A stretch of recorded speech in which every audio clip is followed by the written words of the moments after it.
श्रीमद् भगवद गीता अध्याय 11 श्लोक 46। किरीटिनं गदिनं चक्रहस्तमिच्छामि त्वां द्रष्टुमहं तथैव तेनैव रूपेण चतुर्भुजेन सहस्रबाहो भव विश्वमूर्ते। मैं आपको वैसे ही किरीट मुकुटधारी, किरीट अर्थात मुकुटधारी, गदाधारी और हाथ में चक्कर लिए हुए अर्थात चतुर्भुज रूप से देखना चाहता हूँ। इसलिए हे शस्त्रवाहो, हे विश्वमूर्ते, आप उसी चतुर्भुज रूप से शंख चक्र गदा पद्म सहित हो जाइए।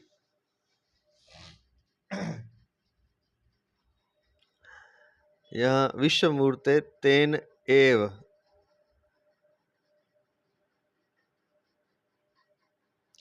जो तेनैव पद आया है दूसरी लाइन में उत्तरार्ध में इस श्लोक के, उस तेन और एव दोनों से मिलकर तय नैव बना है। तो एव को स्टार लिख के दिया है नीचे।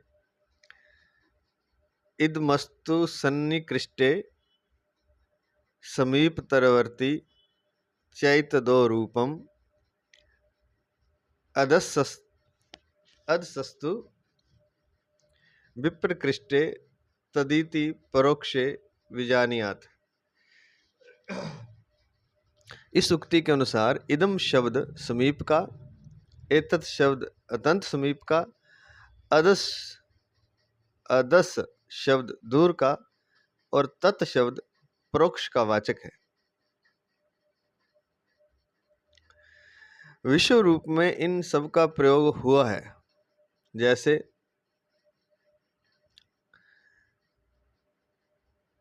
विश्व रूप नजदीक होने से अर्जुन ने 18वें 19वें आदि श्लोकों में इदम शब्द समीप का है।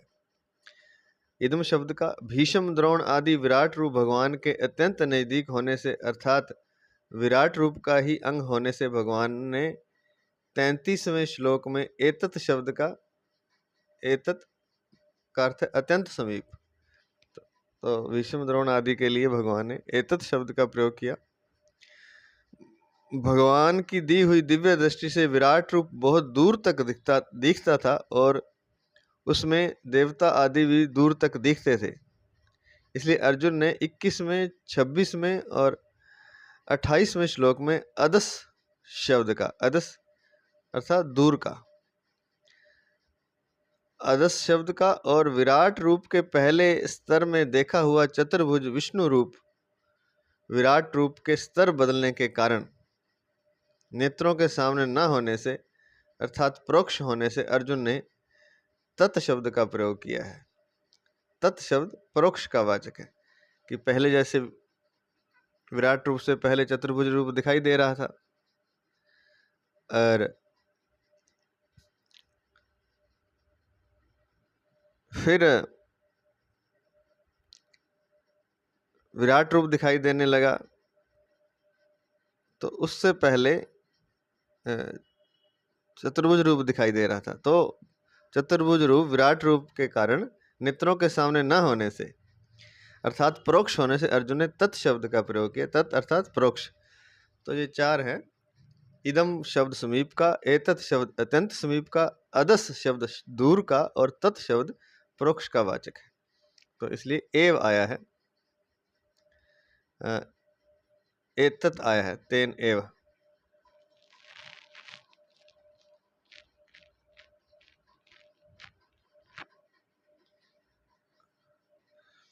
उसी, तो इसका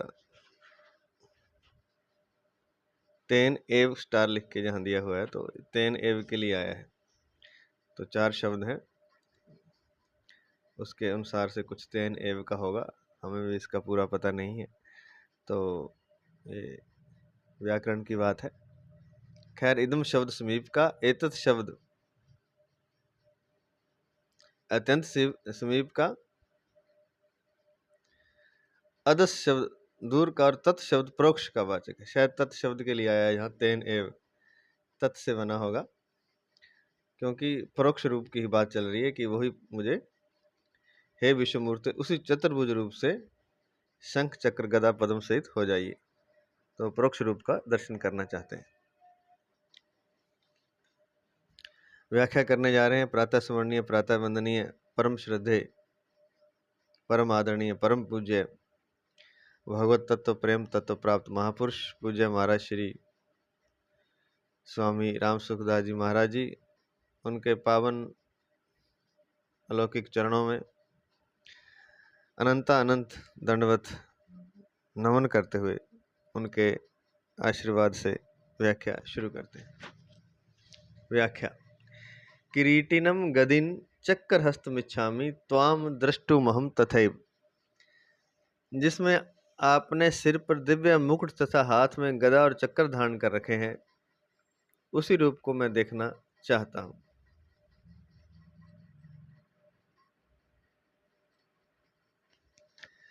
तथैव कहने का तात्पर्य है कि मेरे द्वारा द्रष्टुमिच्छामि ते रूपम, 11वें अध्याय का 3रा श्लोक, ऐसी इच्छा प्रकट करने से आपने विराट रूप दिखाया।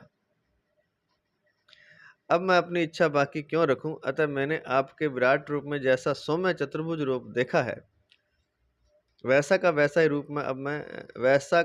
ही रूप मैं अब देखना चाहता हूं। इच्छामि त्वाम द्रष्टुमहं तथैव। तेनैव रूपेण चतुर्भुजेन सहस्रबाहो भव विश्वमूर्ते।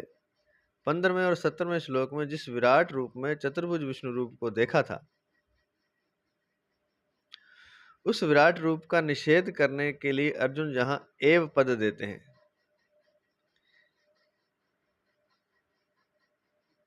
तात्पर्य यह है कि तेन चतुर्भुजेन रूपेण, ये पद तो चतुर्भुज रूप दिखाने के लिए आए हैं। तेन चतुर्भुजेन रूपेण, ये पद तो चतुर्भुज रूप दिखाने के लिए आए हैं। और एव पद विराट रूप के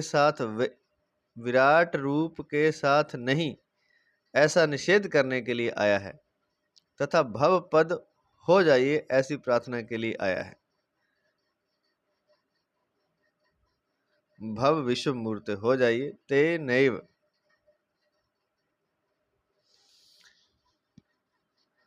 पूर्व श्लोक में तदेव तथा यहाँ तथैव और तेनैव तीनों पदों का तात्पर्य है कि अर्जुन विश्व रूप से बहुत डर गए थे, इसलिए 3 बार एव शब्द का प्रयोग करके भगवान से कहते हैं कि मैं आपका केवल विष्णु रूप ही देखना चाहता हूं। तो एव आया, तथैव, तेनैव और तदेव 3 बार आया ना। पिछले श्लोक में तदेव आया, अब इसमें तथैव और तेनैव आया, तो एव तीनों में है। तो 3 बार एव शब्द का प्रयोग करके भगवान से कहते हैं कि मैं आपका केवल विष्णु रूप ही देखना चाहता हूँ, विष्णु रूप के साथ विश्व रूप नहीं। अतः आप केवल चतुर्भुज रूप से प्रकट हो जाइए। तो वो वाला रूप नहीं जो विराट रूप में चतुर्भुज रूप दिखा, अलग से केवल चतुर्भुज रूप में प्रकट हो जाइए। सहस्रबाहो संबोधन का यह भाव मालूम देता है कि हे 1000 हाथों वाले भगवान, आप 4 हाथों वाले हो जाइए।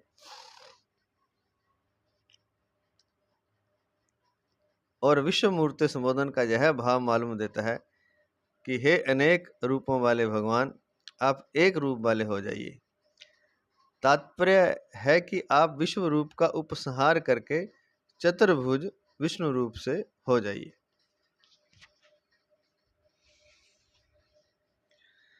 तेनैव रूपेण चतुर्भुजेन सहस्रबाहो भव विश्वमूर्ते। इसलिए हे सहस्रबाहो, हे विश्वमूर्ते, उसी चतुर्भुज रूप से शंख चक्र गदा पद्म सहित हो जाइए। कौन सा उसी रूप? वैसे ही क्रीट मुकुटधारी, गदाधारी और हाथ में चक्कर लिए हुए, अर्थात चतुर्भुज रूप से। विराट रूप वाला चतुर्भुज नहीं, सिंपल चतुर्भुज रूप, साधारण जो विष्णु भगवान का रूप है। तो विराट रूप का तो विश्व रूप का तो उपसंहार करके चतुर्भुज रूप विष्णु रूप से हो जाइए।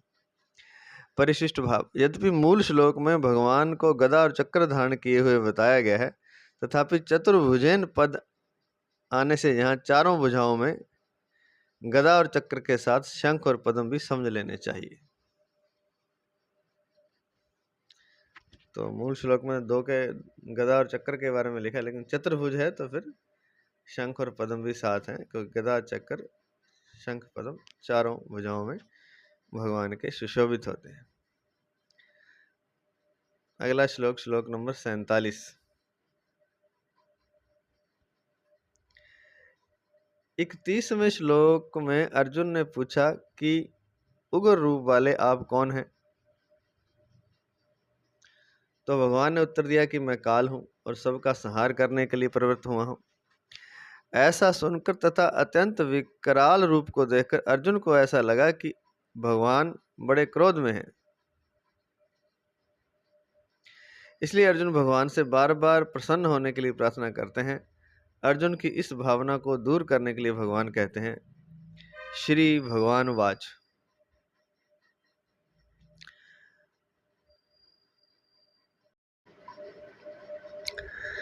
मया प्रसन्नेन त्वार्जुनेदं रूपं परं दर्शितमात्मयोगात्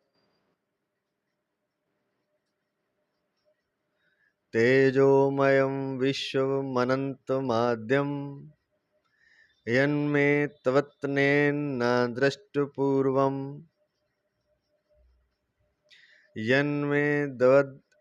यन्मे त्वदनेन न दृष्टपूर्वम्।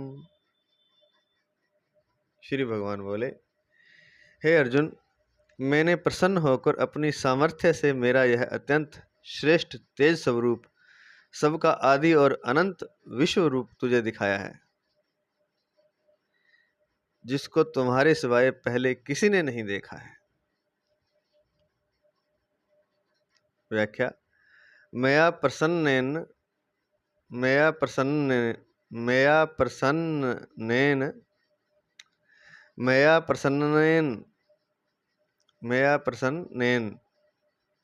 त्वार्जुनेदं रूपम दर्शितम। हे अर्जुन, तू बार बार यह कह रहा है कि आप प्रसन्न हो जाओ। 25वां, 31वां और 45वां श्लोक। तो प्यारे भैया, मैंने जो यह विश्व रूप तुझे दिखाया है, उसमें विकराल रूप को देखकर तू भयभीत हो गया है, पर यह विकराल रूप मैंने क्रोध में आकर या तुझे भयभीत करने के लिए नहीं दिखाया है। मैंने तो अपनी प्रसन्नता से ही यह विराट रूप तुझे दिखाया है।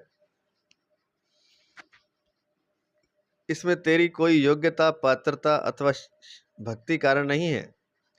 तुमने तो पहले केवल विभूति और योग को ही पूछा था। विभूति और योग का वर्णन करके मैंने अंत में कहा था कि तुझे जहाँ कहीं जो कुछ विलक्षणता दिखे, वहाँ वहाँ मेरी ही विभूति समझ।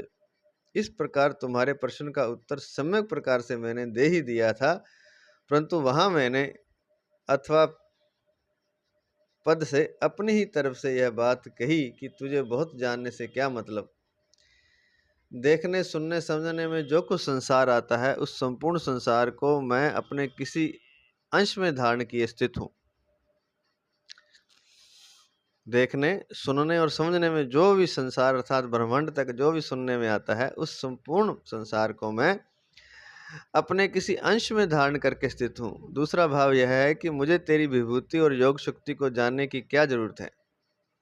दूसरा भाव यह है कि तुझे मेरी विभूति और योग शक्ति को जानने की क्या जरूरत है, क्योंकि सब विभूतियां मेरी योग शक्ति के आश्रित हैं और उस योग शक्ति का आश्रय मैं स्वयं तेरे सामने बैठा हूं।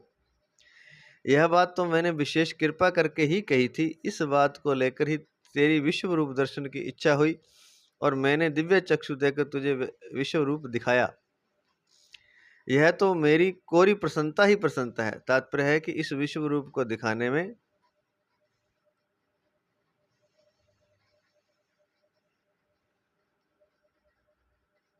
मेरी कृपा के सिवाय दूसरा कोई हेतु नहीं है। तेरी देखने की इच्छा तो निमित्त मात्र है।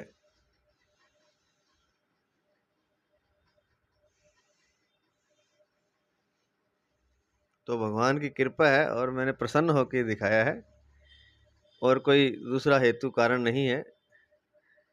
और तेरी देखने की इच्छा है वो भी निमित्त मात्र है, तो प्रसन्न ही हूँ मैं। कोई तुझे डराने के लिए या क्रोध में आकर यह मैंने विराट रूप नहीं दिखाया, अपनी प्रसन्नता से दिखाया है, जिसमें तेरी इच्छा निमित्त बनी है, और दिखाने में मेरी कृपा के अलावा और कोई कारण या हेतु नहीं है। आत्म योगात, इस विराट रूप को दिखाने में मैंने किसी की सहायता नहीं ली, प्रत्युत केवल अपनी सामर्थ्य से ही तेरे को यह रूप दिखाया है।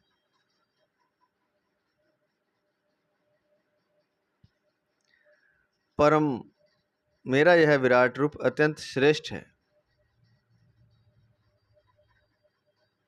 परम अर्थात अत्यंत श्रेष्ठ।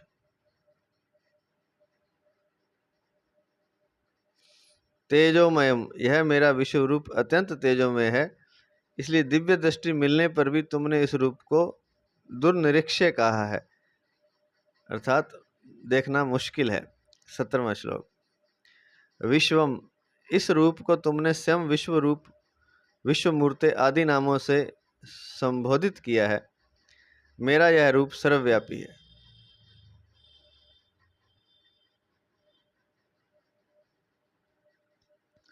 विश्वम अर्थात सर्वव्यापी।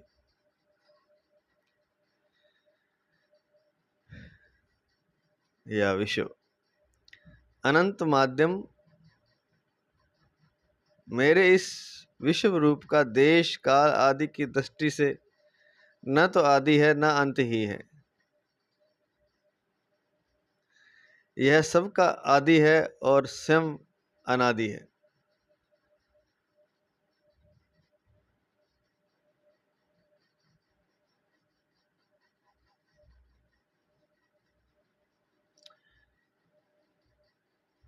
सबका आदि और अनंत है, अर्थात सबका आदि है और स्वयं अनादि है।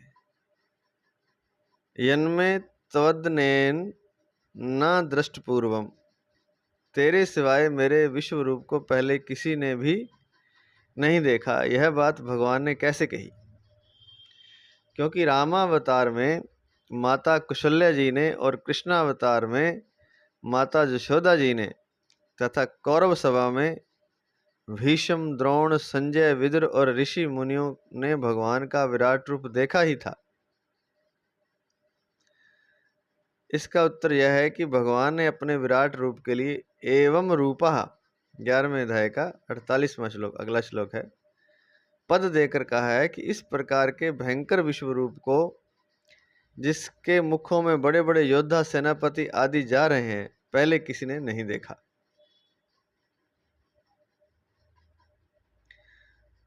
दूसरी बात, पहली बात तो यह कि विराट रूप तो देखा, लेकिन ऐसा भयंकर विराट रूप, विश्व रूप नहीं देखा जिसमें बड़े बड़े योद्धा भगवान के मुख में जा रहे हैं। दूसरी बात, अर्जुन के सामने युद्ध का मौका होने से ऐसा भयंकर विश्व रूप दिखाने की ही आवश्यकता थी, और शूरवीर अर्जुन भी ऐसे रूप को देख सकते थे, परंतु माता कौशल्या आदि के सामने ऐसा रूप दिखाने की आवश्यकता भी नहीं थी, और वे ऐसा रूप देख भी नहीं सकते थे, अर्थात उनमें ऐसा रूप देखने की सामर्थ्य भी नहीं थी। तो युद्ध की स्थिति, अर्जुन वैसे ही योद्धा है, तो भयानक चीजें, मृत्यु आदि विभत्सता अर्जुन ने देखी हुई है। तो अर्जुन तो ये इस तरह का विराट, भयंकर विराट रूप देख सकता था, परंतु माता कौशल्या, यशोदा माता और ये लोग नहीं देख सकते थे। तो कौशल्या आदि के सामने ऐसा रूप दिखाने की आवश्यकता भी नहीं थी, और वे ऐसा रूप देख भी नहीं सकते थे, अर्थात उनमें ऐसा रूप देखने की सामर्थ्य भी नहीं थी। भगवान ने यह तो कहा कि इस विश्व रूप को पहले किसी ने नहीं देखा, पर वर्तमान में कोई नहीं देख रहा है, ऐसा नहीं कहा। कारण कि अर्जुन के साथ साथ संजय भी भगवान के विश्व रूप को देख रहे हैं। अगर संजय ना देखते तो वे गीता के अंत में यह कैसे कह सकते थे कि भगवान के अति अद्भुत विराट रूप का बार बार स्मरण करके मेरे को बड़ा भारी विस्मय हो रहा है और मैं बार बार हर्षित हो रहा हूँ। 18वें अध्याय का 77वां श्लोक।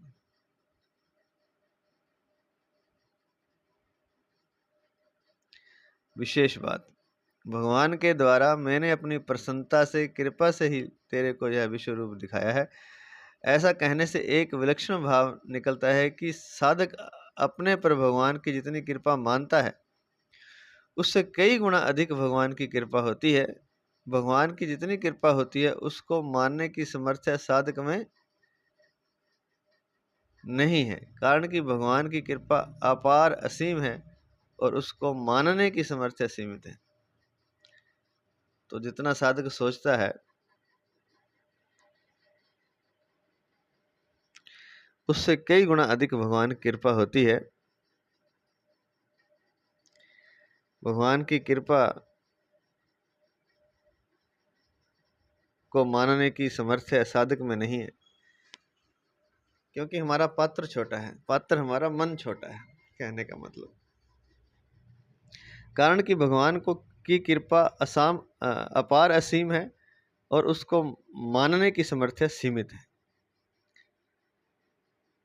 तो मानने की सामर्थ्य वो सीमित है। जितना हम मान पाएंगे उतनी ही भगवान की कृपा, उससे भी ज़्यादा कृपा बरसने लगेगी।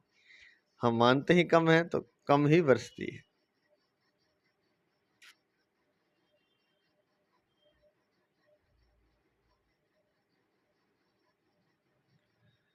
तो जितना साधक मानता है उससे कई गुना अधिक होती है कृपा,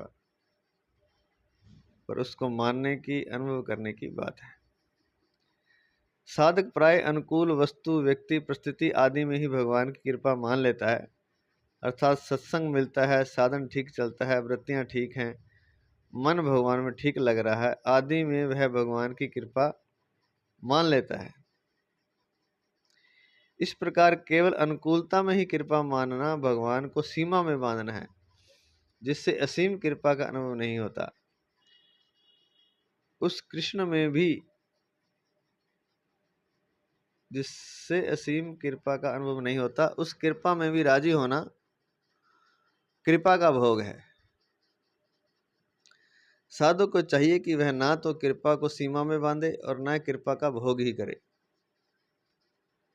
तो ये महाराज जी बहुत बार कहते हैं कि अगर सुख, आनंद आपको मिला है, सुख मिला, जो भी मिला है, चाहे वो साधना में ही कुछ मिला है, उसको एक तो संतुष्ट नहीं होना, या कहें कि उससे खुश नहीं होना। संतुष्ट तो फिर भी हो सकते, खुश नहीं होना। खुश होना, प्रसन्न होना, भोग करना है।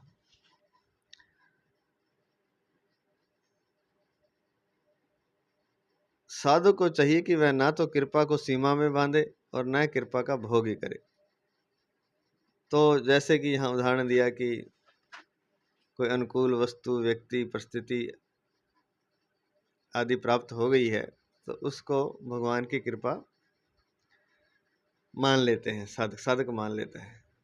साधक प्राय अनुकूल वस्तु, व्यक्ति, परिस्थिति आदि में ही भगवान की कृपा मान लेता है। अर्थात सत्संग या फिर सत्संग मिलता है, साधन ठीक चलता है, वृत्तियां ठीक हैं, मन भगवान में ठीक लग रहा है आदि में वह भगवान की कृपा मान लेता है।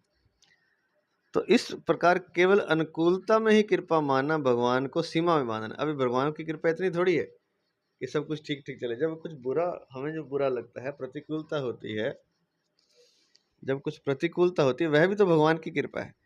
तो अगर केवल अच्छे अच्छे को, केवल अनुकूलता को ही हम भगवान की कृपा मानते हैं तो भगवान को सीमा में बांधना है, क्योंकि कृपा का अनुकूलता से ही केवल लेना देना नहीं है, प्रतिकूलता भी भगवान की कृपा ही है।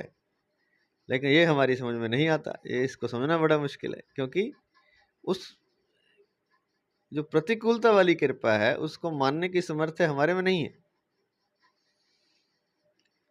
तो अनुकूलता ही केवल कृपा नहीं है, प्रतिकूलता भी कृपा है। इस तरह से हम अपना दायरा अगर बढ़ा लेते हैं और अगर ये जान लेते हैं कि प्रतिकूलता भी भगवान की कृपा है, तो हम भगवान की कृपा को सीमा में नहीं बांधेंगे और हम भी हमारा मन भी विराट हो जाएगा, हम भी विराट हो जाएंगे और भगवान की असीम कृपा को पाने के पात्र बन जाएंगे। हमारी भगवान की कृपा को मानने की सामर्थ्य बढ़ जाएगी। इस प्रकार केवल अनुकूलता में ही कृपा मानना कृपा को सीमा में बांधना है, जिससे असीम कृपा का अनुभव नहीं होता। अगर हम अनुकूलता को कृपा माने, फिर वो एक पक्ष को ही हम मान रहे हैं, तो असीम जो कृपा है, एक पक्ष को अगर हम माने तो सीमा में है कृपा, सीमा एक दायरे में कृपा है। लेकिन असीम कृपा का अगर अनुभव करना है तो केवल अनुकूलता को नहीं, प्रतिकूलता को भी कृपा मानना पड़ेगा, समझना पड़ेगा। मानने से पहले समझना होगा, क्योंकि भगवान की कृपा बड़ी असीम है, अपार है। तो सीमा में अगर हम बांधते हैं तो भगवान की असीम और अपार कृपा का अनुभव नहीं होता। उस कृपा में ही राजी होना कृपा का भोग है। और जो थोड़ी कृपा हो गई, अनुकूल वस्तु व्यक्ति परिस्थिति प्राप्त हो गई और सत्संग ठीक चल रहा है, साधन भी लगभग ठीक है, वृत्तियां ठीक है, मन भगवान में ठीक लग रहा है, तो यह कृपा हुई। तो इस कृपा में राजी होना कृपा का भोग करना है, जो कि फिर वो वहीं रुक जाएगा, साधक आगे नहीं चल पाएगा और उसी कृपा का भोग करने लग गया। साधक को चाहिए कि वह न तो कृपा को सीमा में बांधे और न कृपा का भोग ही करे। कृपा केवल अनुकूलता नहीं है, प्रतिकूलता भी कृपा है, इसे समझना पड़ेगा, तभी तो वह कृपा को सीमा में नहीं बांधेगा। और दूसरा, उस कृपा में भगवान ने कोई कृपा आप पर कर दी, अनुकूल वस्तु व्यक्ति पदार्थ दे दिया, या सत्संग मिल गया, साधन मिल गया, वृत्तियां ठीक हैं, आदि आदि, तो इस कृपा में ज़्यादा मतलब प्रसन्न नहीं होना। प्रसन्न करें होंगे तो उसका हम कृपा का भोग कर रहे हैं। तो दो चीज़ें रखनी है ध्यान में। एक तो कृपा को सीमा में नहीं बांधना, अर्थात प्रतिकूल अगर होता है तो वो भी भगवान की कृपा है, इसे समझना होगा। इसे हम समझेंगे तो हम अनुकूल और प्रतिकूल दोनों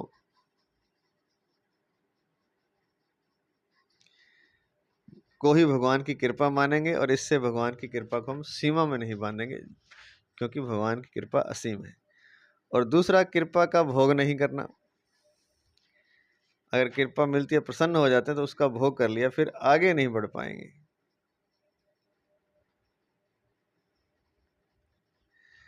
चलिए, साधन ठीक चलने में जो सुख होता है, उस सुख में सुखी होना, राजी होना भी भोग है। आप साधना कर रहे हैं, साधना में सुख हो रहा है, आनंद आ रहा है, ध्यान लग रहा है, समाधि लग रही है, उस सुख में सुखी होना, राजी होना भी भोग है, जिससे बंधन होता है। सुख संगेन बदनाति ज्ञान संगेन चानग। गीता 14वें अध्याय का 6वां श्लोक। सुख होना अथवा सुख का ज्ञान होना दोषी नहीं है। सुख होना अथवा सुख का ज्ञान होना दोषी नहीं है, प्रत्युत उसके साथ संग करना, उससे सुखी होना, प्रसन्न होना ही दोषी है। इससे अर्थात साधन जन्य सात्विक सुख भोगने से गुणातीत होने में बाधा लगती है। अतः साधक को बड़ी सावधानी से इस सुख से असंग होना चाहिए। जो साधक इस सुख से असंग नहीं होता, अर्थात इसमें प्रसन्नता पूर्वक सुख लेता रहता है, वह भी यदि अपनी साधना में तत्परता पूर्वक लगा रहे तो समय पाकर उसको उस सुख से स्वतः अरुचि हो जाएगी। परंतु जो उस सुख से सावधानी पूर्वक असंग रहता है, उसे शीघ्र ही वास्तविक तत्व का अनुभूत हो जाता है।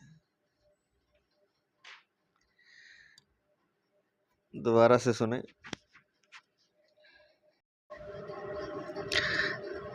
साधन ठीक चलने में जो सुख होता है, उस सुख में सुखी होना, राजी होना भी भोग है।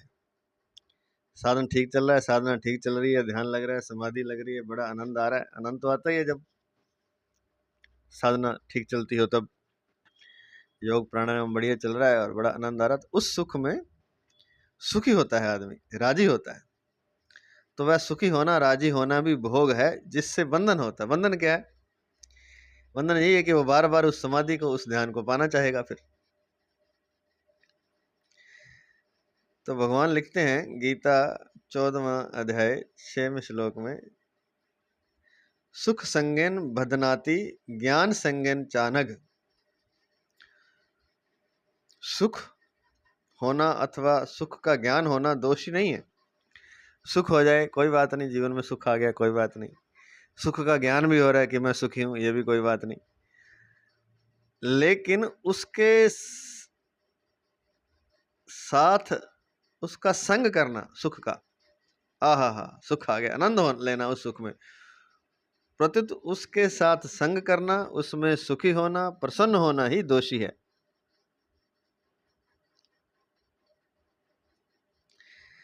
इससे अर्थात साधन जन्य सात्विक सुख भोगने से गुणातीत होने में बाधा लगती है। और ये बड़ी दिक्कत है। ये वैसे तो ये साधकों के लिए है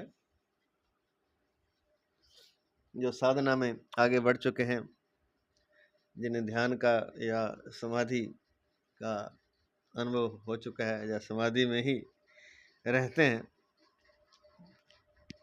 देर देर तक, लंबे समय तक, तो उनके लिए है कि अगर वो वहां पर रुक जाएंगे,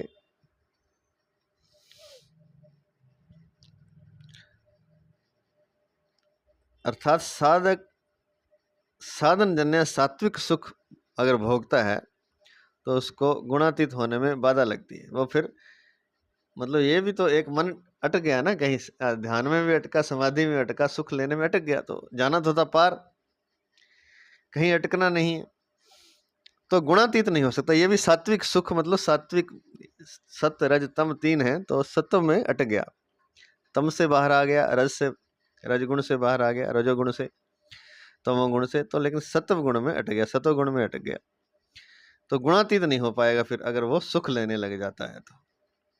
तो कहते हैं सुख होना अथवा सुख का ज्ञान होना ये दोषी नहीं है, प्रत्युत उसका संग करना, उससे सुखी होना, प्रसन्न होना, ये दोषी है, ये दोष है।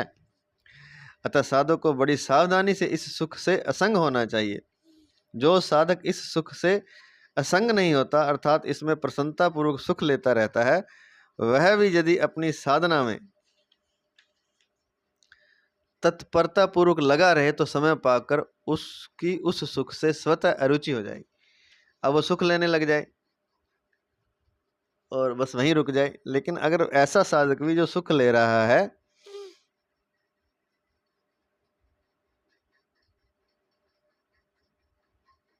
वह भी यदि साधना में तत्परता पूर्वक लगा रहे, रुके ना, तो समय पाकर उसकी उस सुख से भी अरुचि हो जाएगी।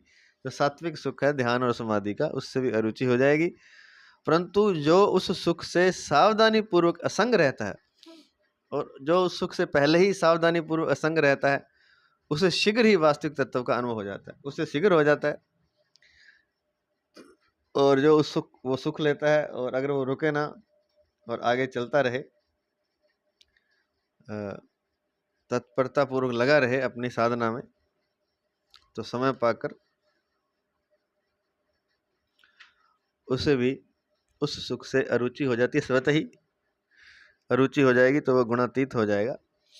परंतु जो पहले ही उस सुख से सावधानी पूर्वक असंग रहे, कोई भी सुख आए उससे असंग रहे, उससे शीघ्र ही वास्तविक तत्व का अनुभव हो जाता है। तो कहने का तात्पर्य यह है कि महाराज जी तो ये भी कहते हैं कि आज ही हो सकता है, अभी हो सकता है। कब हो सकता है?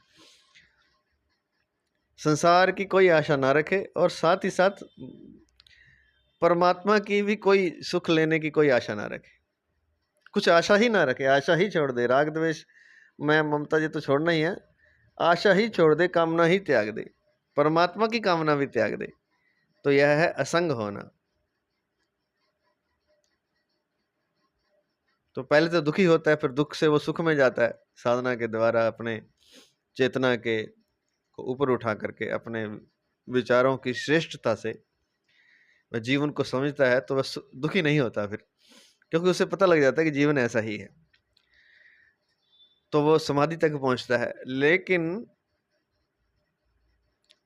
दुख से वो सुख में आ गया अपनी चेतना के उत्थान से, समाधि द्वारा, ध्यान द्वारा, तो फिर उस सुख से भी सावधानी पूर्वक वह असंग रहे, उसमें सुख ना लेने लगे। अर्थात समाधि सुख और चेतना के उत्थान का जो सुख है उससे भी असंग रहे, तो शीघ्र ही वास्तविक तत्व का उसे अनुभव हो जाता है। तो वास्तविक तत्व है वो जो है प्रेम, उसका अनुभव से हो जाता है। तो सुख का भी सुख नहीं लेना, समाधि का भी सुख नहीं लेना। सुख मिले कोई दिक्कत नहीं है, सुख का ज्ञान हो यह भी कोई दिक्कत नहीं है, उसका संग नहीं करना है। संग कर लिया तो फिर आगे नहीं बढ़ पाएगा, आगे नहीं बढ़ पाएगा। तो जो वास्तविक तत्व है, परम प्रेम है, नित्य नूतन नव नूतन नित्य नया जो परमात्म प्रेम है, उससे वह वंचित रह जाएगा। वास्तविक तत्व का अनुभव नहीं हो पाएगा। हो सकता है ज्ञान तक पहुंच जाए, मोक्ष तक पहुंच जाए, लेकिन वास्तविक तत्व से वंचित रह जाएगा, ऐसा हमें लगता है। तो यहाँ तो इतना ही लिखा है कि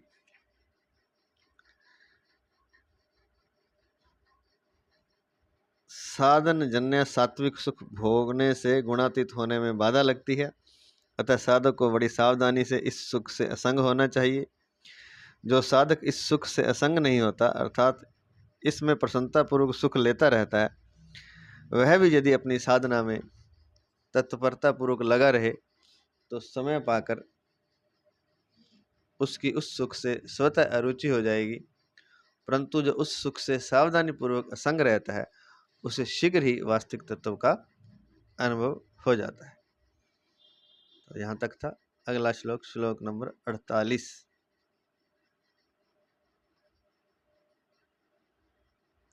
संबंध। विश्व रूप दर्शन के लिए भगवान की कृपा के सिवाय दूसरा कोई साधन नहीं है, इस बात का आगे के श्लोक में विशेषता से वर्णन करते हैं।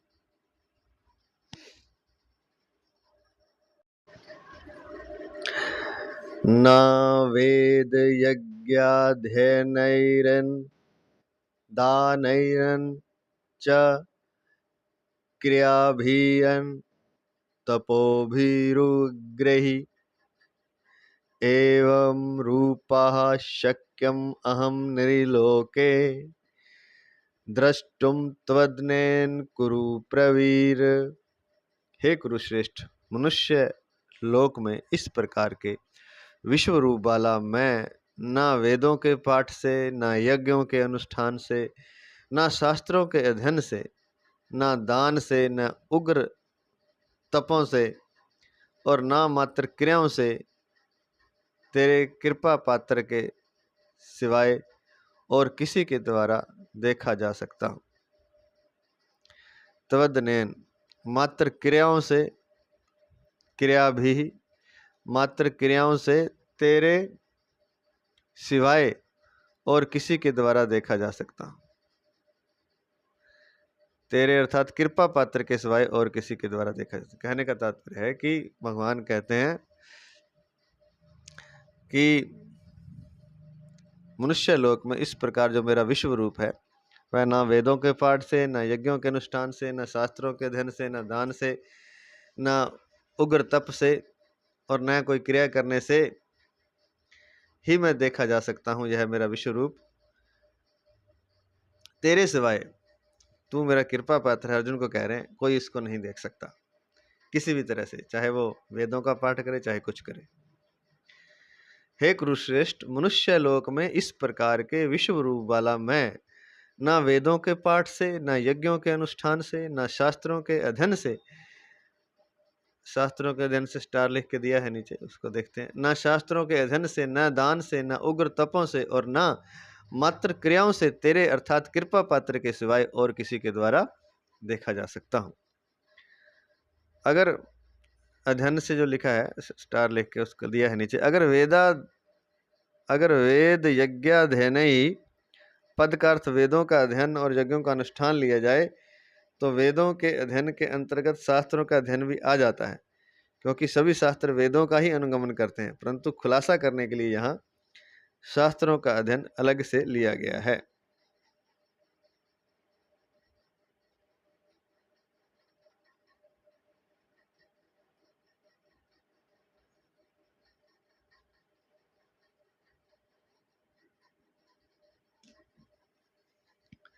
व्याख्या।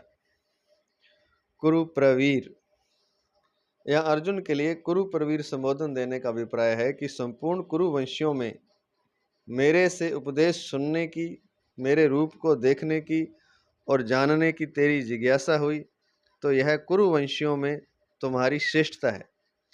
तात्पर्य यह हुआ कि भगवान को देखने की, जानने की इच्छा होना ही वास्तव में मनुष्य की श्रेष्ठता है। भगवान को जानने की इच्छा भी हो जाए तो यह भी मनुष्य की श्रेष्ठता है। न वेद यज्ञाध्ययनैरन दानैरन च क्रियाभीरन तपोभिरुग्रह। हो सकता है उच्चारण पूरा सही ना हो, तो सुधी पाठकों से, संस्कृत के विद्वानों से क्षमा चाहते हैं। संस्कृत का कोई बैकग्राउंड नहीं है हमारा, तो थोड़ा बहुत जो भी है उसे ही स्वीकार करें। तो न वेद यज्ञ ध्ययनैरन दानैरन च क्रियाभीरन तपोभिरुग्रहि।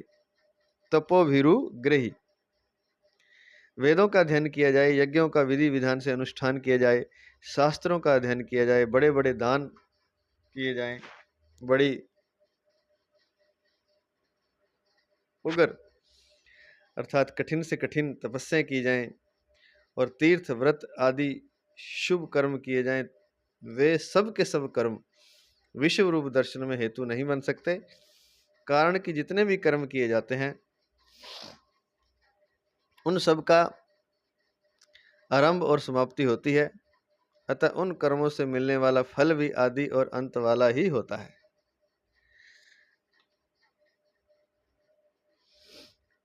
अतः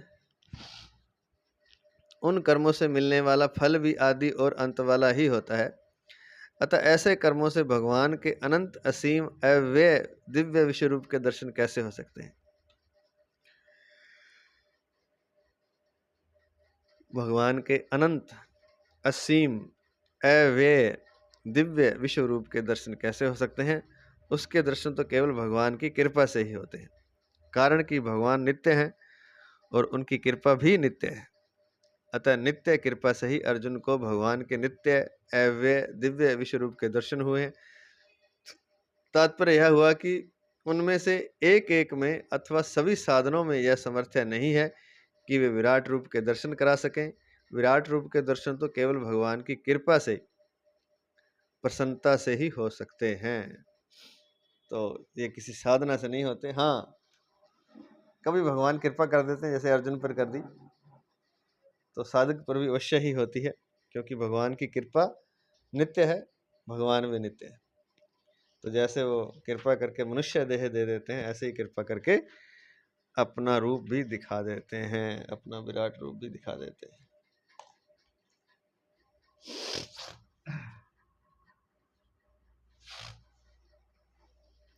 गीता में प्राय यज्ञ, दान और तप, इन तीनों का ही वर्णन आता है। 8वें अध्याय के 28वें श्लोक में और इसी अध्याय के 53वें श्लोक में वेद, यज्ञ, दान और तप, इन चारों का वर्णन आया है।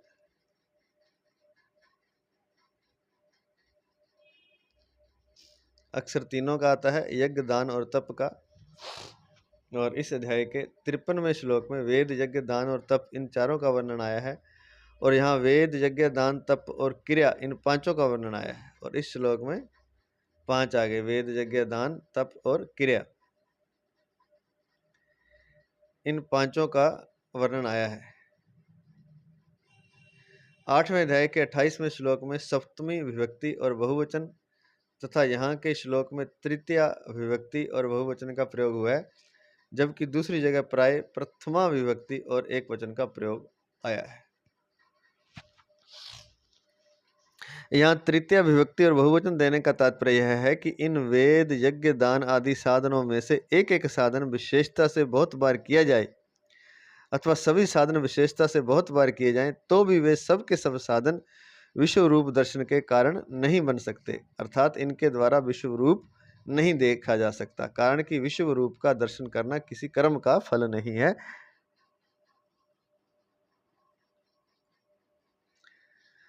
जैसे यहाँ वेद, यज्ञ और साधनों से विश्व रूप नहीं देखा जा सकता, ऐसा कहकर विश्व रूप दर्शन की दुर्लभता बताई है।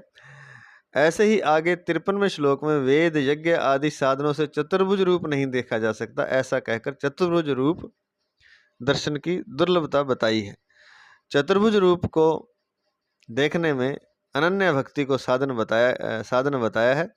इसी अध्याय का 54वां श्लोक, क्योंकि वह रूप ऐसा विलक्षण है कि उसका दर्शन देवता भी चाहते हैं, इसलिए उस रूप में भक्ति हो सकती है, परंतु विश्व रूप को देखकर तो भय लगता है, अतः ऐसे रूप में भक्ति कैसे होगी, प्रेम कैसे होगा। इसलिए इसके दर्शन में भक्ति को साधन नहीं बताया है, यह तो केवल भगवान की प्रसन्नता से, कृपा से ही देखा जा सकता है। तो क्योंकि अंतिम लक्ष्य तो भक्ति है, परमात्मा का प्रेम प्राप्त करना है, तो विराट रूप देखेगा, विश्व रूप देखेगा तो भय लगेगा, तो भक्ति कैसे होगी, प्रेम कैसे होगा। तो इसलिए इसको इसलिए यहाँ बता दिया कि यह तो किसी भी साधन से नहीं होता, इसलिए इसके दर्शन में भक्ति को साधन नहीं बताया, क्योंकि भक्ति तो सौम्य रूप से ही हो सकती है। तो यह तो केवल भगवान की प्रसन्नता से, कृपा से ही देखा जा सकता है।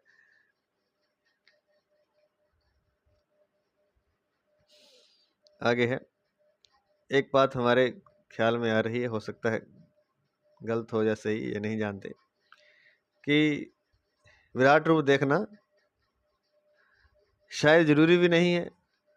अर्जुन के लिए जरूरी हो सकता है, क्योंकि उसे युद्ध करना था और युद्ध के बारे में जानना था, विजय के बारे में भी जानना था और निमित्त भी बनना था, कई कारण थे।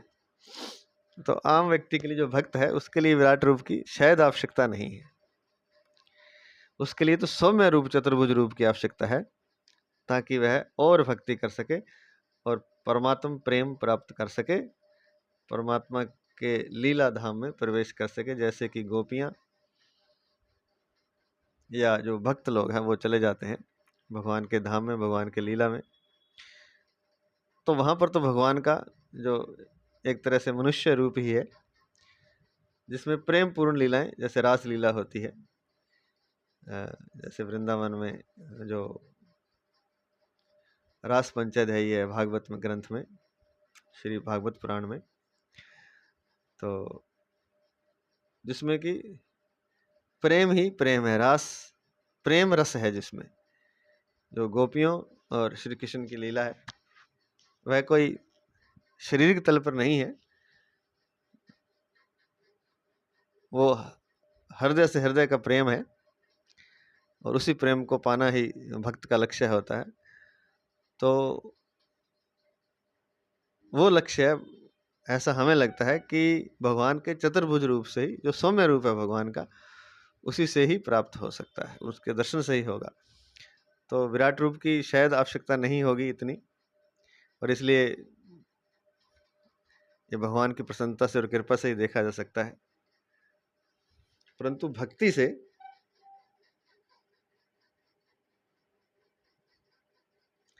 चतुर्भुज रूप को देखा जा सकता है। चतुर्भुज रूप को देखने में अनन्य भक्ति को साधन बताया है, इसी अध्याय का 54वां श्लोक। आगे चलते हैं।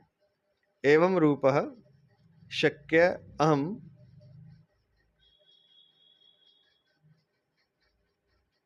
नृलोके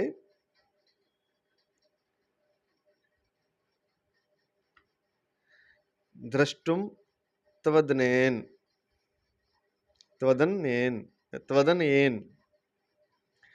मनुष्य लोक में इस साधनों से तुम्हारे सिवाय मेरा विश्व रूप कोई देख नहीं सकता।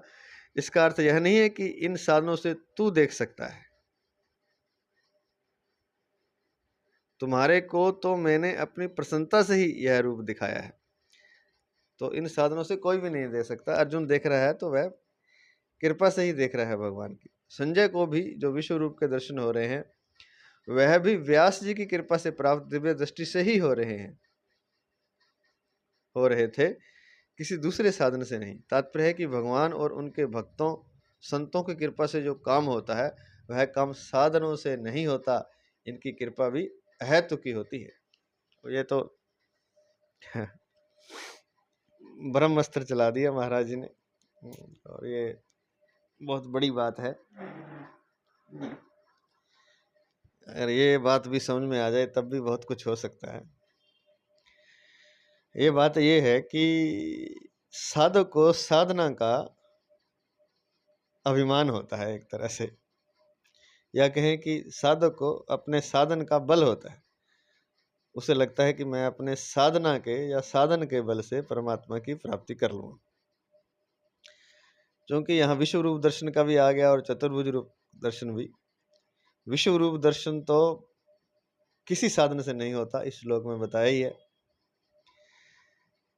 न वेद यज्ञ अध्ययनैरन दानैरन न च क्रियाभिर्न तपोभिर्वग्रहि एवं रूप शक्य अहम नृलोके द्रष्टुम त्वदन्य येन कुरु प्रवीर।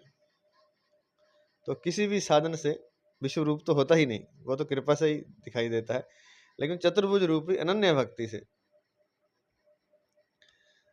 और यहाँ जो बात लिखी है अंत में कि भगवान, और अब जो अर्जुन को विश्व रूप के दर्शन हुए वो तो भगवान ने दिव्य दृष्टि दी तब हुए, अब संजय को भी हो गए। अब संजय को क्यों हो गए? क्योंकि संजय को व्यास जी ने दिव्य दृष्टि दी थी। तो पहली बात तो यह है कि व्यास जी भगवान श्री कृष्ण का ही रूप है। दूसरी बात, वे भगवान के भक्त हैं, और तात्पर्य ये निकला कि भगवान और उनके भक्तों संतों की कृपा से जो काम होता है, या तो भगवान की कृपा से होगा या उनके भक्तों। अब भगवान तो हर जगह मिल नहीं सकते किसी को, ये तो अर्जुन का सौभाग्य था कि भगवान उनके साथ रहते थे। भगवान मिल भी सकते हैं, ऐसी बात नहीं है, साधक को मिल सकते हैं, भक्त को मिल सकते हैं, लेकिन भक्त और भी आसानी से मिल सकते हैं, और संतों की कृपा और भी आसानी से हो सकती है। तो कहते हैं कि भगवान और उनके भक्तों और संतों की कृपा से जो काम होता है वह काम साधनों से नहीं होता। आप पूरा जीवन साधन करें, हो सकता है कि भगवान आपको ना मिले। हतोत्साहित नहीं कर रहे हैं, हमें जो अनुभव सुनने में आ रही है, बात समझने में आ रही है, वो बता रहे हैं। लेकिन संत के किसी के ऐसे दर्शन जो भगवत तत्व प्राप्त महापुरुष हों, उनके दर्शन हो जाएं, उनके चरणों का स्पर्श हो जाए, उनकी चरण रज का स्पर्श भी हो जाए, चरणों की धूल जहाँ वो मतलब चल रहे हैं या बैठे हैं, उस रज के भी दर्शन हो जाए, का स्पर्श हो जाए, तो वह काम हो जाता है जो साधनों से नहीं होता। इनकी कृपा भी अहेतु की होती है। ये भी कृपा कर देते हैं कि अहेतु की होती है, जैसे भगवान की कृपा, भगवान ने जैसे कृपा करके मनुष्य शरीर दिया, बिना किसी कारण के बस दे दिया, ऐसे ही संत भी अहेतु की कृपा करते हैं। तो हमें ऐसा लगता है कि साधन तो करना ही चाहिए, अपने पूरे तन मन से अनन्य भक्ति करनी चाहिए। लेकिन जो महान संत हैं, कथाकारों की बात नहीं कर रहे हैं, कथा करने वाले तो अलग हैं, वो संत के हैं, लेकिन संत अलग होते हैं। जो निष्काम संत हैं, जो भगवत तत्व प्रेम तत्व प्राप्त महापुरुष हैं, जैसे महाराज जी हैं जिन्होंने ये ग्रंथ लिखा, पूज्य पाद श्री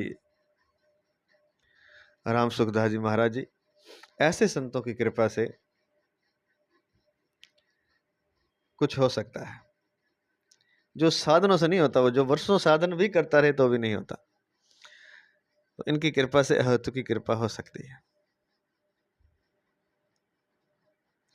इसलिए साधना के साथ साथ जो निष्काम संत हैं, प्रेम तत्व भगवत तत्व प्रेम रस को प्राप्त किए हुए संत हैं, लीला में प्रवेश किए हुए संत हैं, उनके दर्शन अगर कहीं पता चले तो अवश्य करने चाहिए। उनके दर्शनों से ही वो काम हो सकता है जो साधना से नहीं होता।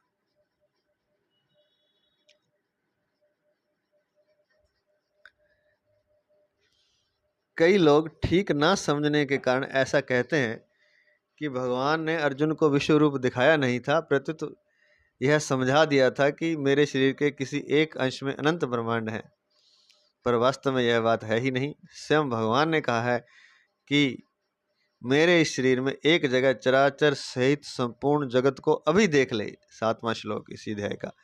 जब अर्जुन को दिखाई नहीं दिया, तब भगवान ने कहा कि तू अपने इन चर्म चक्षुओं से मेरे विश्व रूप को नहीं देख सकता, इसलिए मैं तुझे दिव्य चक्षु देता हूँ। 8वां श्लोक।